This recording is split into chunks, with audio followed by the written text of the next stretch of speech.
The Poem of the Man God. The Third Year of the Public Life. Chapter 349. Lesson to the Disciples after the Transfiguration. 4th of December, 1945. They are now once again in the house in Nazareth, or, more precisely, they are scattered on the terrace of the olive trees, waiting to part and go to rest. And they have lit a little bonfire to illuminate the night, because it is already dark, and the moon rises late. It is a warm evening, even too warm, state the fishermen, who foresee rain. And it is pleasant to be there, all together, the women in the flowery garden around Mary, the men up here, and Jesus on the edge of the terrace, between the two groups, replying to various questions of the disciples, while the women listen attentively. They must have spoken of the lunatic who was cured at the foot of the mountain, and they are still making comments. "It took you to do it!" exclaims his cousin Simon. "Oh, but those falcons were not convinced, even when they saw that their own exorcisers could not do anything, although they admitted that they had used the strongest formulae," says Solomon, the ferryman, shaking his head. "And even if they tell the scribes their conclusions, they will not persuade them." "Of course not. I got the impression that they spoke well. Did they not?" asks one whom I do not know. "Very well. They excluded all demoniac witchcraft from Jesus' power, stating that they felt they were pervaded with a deep peace when the Master worked the miracle, whereas when it comes from a wicked power, they said that they feel it is painful," replies Hermas.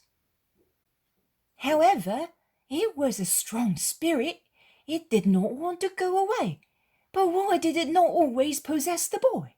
Was it an expelled or lost spirit, or was the boy so holy that it expelled it by himself?" asks another disciple, whose name I do not know. Jesus, without being questioned, replies, "I have explained several times to you that every disease, as it is a torment and a disorder, may conceal Satan, and Satan may hide himself in a disease, causing it and making use of it to torture a soul and make it curse God. The boy was ill. He was not possessed. He is a pure soul. That is why I was so pleased to free his soul from the most cunning demon who wanted to dominate it and make it impure." "In that case, if it was only a simple disease, why did we not succeed in curing it?" asks Judas of Kerioth. "Of course it is obvious that the exorcisers could not do anything if he was not possessed.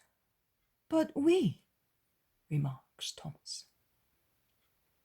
And Judas of Kerioth, who was not prepared to swallow his humiliating failure, as he made several attempts with the child, with the only result of getting him into a frenzy, if not into a convulsive fit, says, "On the contrary, we seemed to be making things worse. Do you remember, Philip? You were helping me, and you heard and saw how he jibed at me. He even said to me, 'Go away.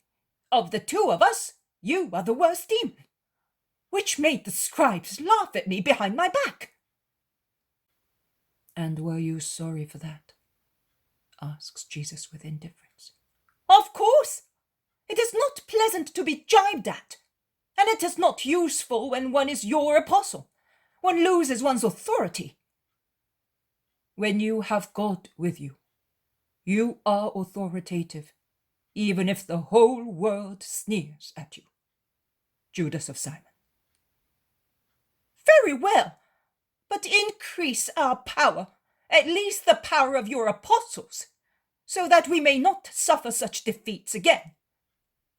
"It is not right for me to increase your power, and it would be of no avail. You must do that by yourselves. in order to succeed. It is through your insufficiency that you failed, and also because you diminished what I gave you by means of unholy elements, which you wanted to add, hoping to attain greater triumphs. Are you referring to me, Lord? Asks the Iscariot. You know whether you deserve it. I am speaking to everybody. Bartholomew asks, Then, what is necessary to cast out such demons? Prayer and fasting. Nothing else is required. Pray and fast. And not only in your bodies. It is good for you that your pride has been left devoid of satisfaction. Satisfied pride makes mind and soul listless, and prayer becomes tepid and inert, just as the body, when it is too full, becomes sleepy and sluggish. And now, let us go and have a well-deserved rest. Tomorrow morning at dawn, you will all be on the road to Cana, except Manan and the shepherd disciples. Go. Peace be with you. But he keeps Isaac and Manan and gives them special instructions for the following day, when the women disciples and Mary will begin their Passover pilgrimage with Simon of Alphaeus and Alphaeus of Sarah. You will go through Israel so that Marcia may see his old grandfather. You will give the peasants the purse that I asked Judas of Kerioth to give you. And with the other purse, which I gave you a short while ago, you will assist any poor people you come across on your way. When you arrive in Jerusalem, go to Bethany and tell them to wait for me at the new moon of Nisan. I will not be very late after that date. I entrust the person who is dearest to me and the women disciples to you.